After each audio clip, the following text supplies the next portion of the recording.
introduction to our case. We have a medical doctor on a 24-hour shift only once a month in the ER after caring for walk-ins. A senior non-commissioned officer presents in the ED towards the end of his shift with abdominal pain, a slightly enlarged and tender liver, alcohol in his breath, and spider veins on his face and upper chest. And he was crew chief for Air Force One. The doctor tried to discuss the fact that he detected alcohol in his breath. He's clinically presenting with enlarged liver and spider veins on his face and chest, and that it indicates a possible alcohol problem. The patient quickly denied, and no further discussion was entertained by the patient. The problem was he was not sufficiently ill enough to be removed from flight duty status, and so the doctor was faced with an ethical and moral decision to report him against his will. After much thought, the medical doctor then reported the patient to his officer in charge. So some basic HIPAA history. It was introduced in August 12, 1996, and since then, HIPAA's undergone many changes since then to reflect the need for access to medical records. So with technology, there are more people accessing records these days due to billing and diagnostic purposes, and the confidentiality of the records is protected by common law, but the citations for guiding is taken from the Hippocratic Oath and the principles of medical ethics. A study by Harper and Albers suggested that measurable levels of blood alcohol were associated with approximately 35% of all fatal general aviation accidents during 1963.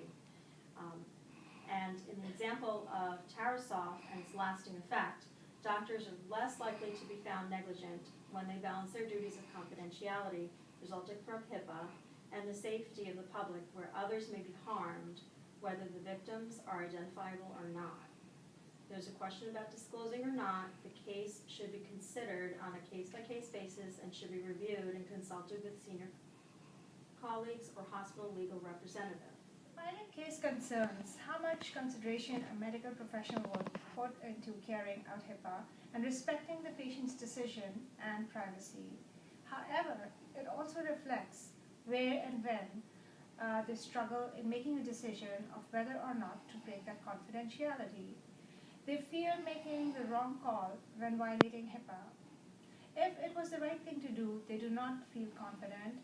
So we came up with support for what the physician from the pilot case lacked and could have done. So the first article is in which Smith v. Jones, that is of a case that is very much similar to the pilots, as it emphasizes when it can be appropriate to break confidentiality and release patient information. A typical reason includes putting lives at risk of danger. Meanwhile, our second article, Ludwig and Berg, shed light on what issues may rise up between a physician and his patient, such as permission for treatment and revealing personal information. My next article on Cervedido goes even further and discusses a scenario involving current issues in today's healthcare system, specifically figuring out how to act according to HIPAA in a clinical setting. How are you? Good. Long time no see. Oh my gosh, I miss you. Good to see you. How's the pharmaceutical company going? It's going slow. Slow? Boring, yeah. Really? Do you miss nursing? I do. I miss having you here. Oh my gosh. How about you? Been so exhausted, you know, the shifts are long. I picked up, you know, more shifts, to, you know, but the staffing ratio is terrible. It's, you know. As usual, yeah. Yeah, it's even worse now. Aww. Oh, let me tell you about the patient I had today. Oh, what a mess. Oh my gosh. Well, this guy Joe, you know, he came in, he wasn't feeling well, and turns out he's HIV positive, but his wife doesn't know. So yeah, it's gonna be bad. Improvement proposal. The government may subsidize HIPAA training programs in hospitals so that it can be carried out frequently and reduce breaching significantly. The program designer should also make it user-friendly to enable people with little IT experience to easily understand and utilize it. Experts in HIPAA training should be employed to engage in face-to-face classroom training to implement this solution. There will be intermittent programs where staff will review HIPAA training and the consequence associated with it. This will give the assurance that employees are fully aware of HIPAA training and will strictly adhere to it. If there is a breach in confidentiality of a patient's information, there are fines to deal with. The consequence of breaching patient's data, along with fines for non-compliance, will be reminded to staff at all meetings. The violation could be either willful neglect or inadvertent. Healthcare faculty should be IT inclined in order to be able to track all disclosure for use beyond normal operations. This involves setting up a system for tracking every release of electronic information. The hospital has to incur costs of purchasing a computer program designed for such a purpose.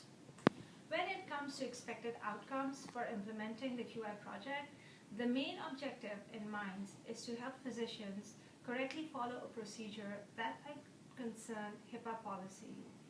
A key factor playing into the HIPAA policy and a proper physician-patient relationship is privacy of the patient.